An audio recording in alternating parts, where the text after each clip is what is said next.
Kau dah isi belum? Pengesahan tu suruh Pak Bil sign. Lepas tu post guna post laju. Kalau ada apa-apa, call abang balik, okey?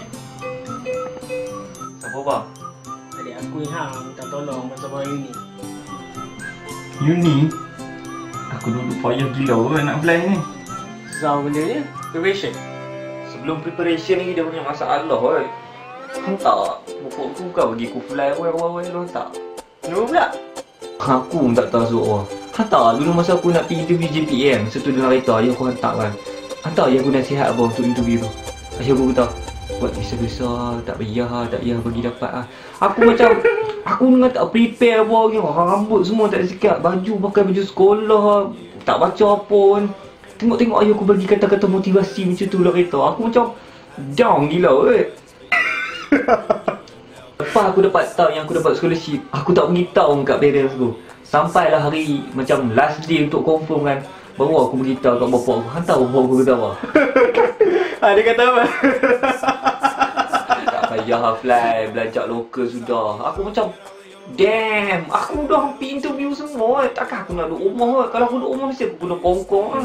Sebab kau nak sulung kot, dia expect kau jaga adik kau. Sebab tu tak bagi fly.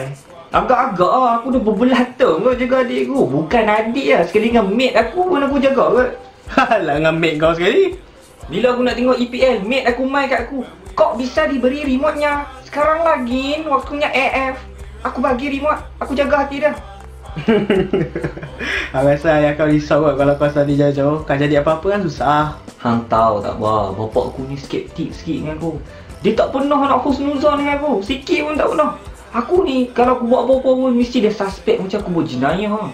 Bukan skeptik, dia risau. Hang tak tahu bah, setiap tindakan aku ni mesti akan dipersoal. Lepas tu kalau aku tak boleh jawab soalan-soalan ni mesti mesti aku kena ragging dengan dia. Dulu hantar masa aku duduk sebelah ayah aku ada laretan. Kawan aku text aku. Aku malas text kawan-kawan. Lepas tu ayah aku tanya, hang duk buat apa? Aku macam balas teks kawan. Lepas tu ayah aku kata, hang duk teks apa kalau nak buat call lah. Padahal kawan aku tak ada apa sangat pun saja tanya khabar kan. Lepas tu aku pun stop lah. Lepas tu ayah aku pun stop lah tanya kan. Lepas tu aku dah lega. Tengok lelaki ke perempuan? Aku kata kawan perempuan. Lepas tu mula proses interrogation. Jangan kawan sangat dengan perempuan, nanti dia buat apa-apa kat hang.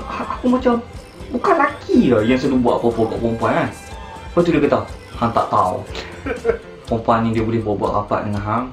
Dia mesej hang macam hang tengah buat sekarang ni. Lepas tu dia jumpa hang. Lepas tu dia buat benda tak senonoh dengan lelaki ni. Lepas tu dia suruh hang bertanggungjawab. Aku macam berapa possibility benda macam tu boleh terjadi kan?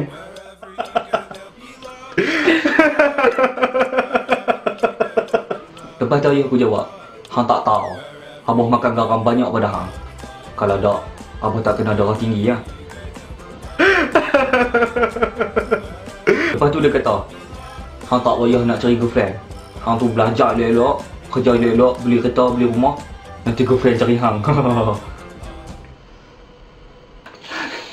Tak ada lah, aku saja menambah lah bagi dramatik sikit. Tapi part yang bapak aku cakap sangka aku tu betul. Aku teks kawan aku, bukan ada apa-apa kan. Ayah kan protektif sikit dalam bab-bab ni. Sebab nanti kalau jadi apa-apa, dia juga yang susah. Alah, bajet lah hang. Lu tahu lah, dah 12 tahun aku jadi ayah pada adik-adik aku. Hello? Oh, lepas tu biar mak je yang uruskan.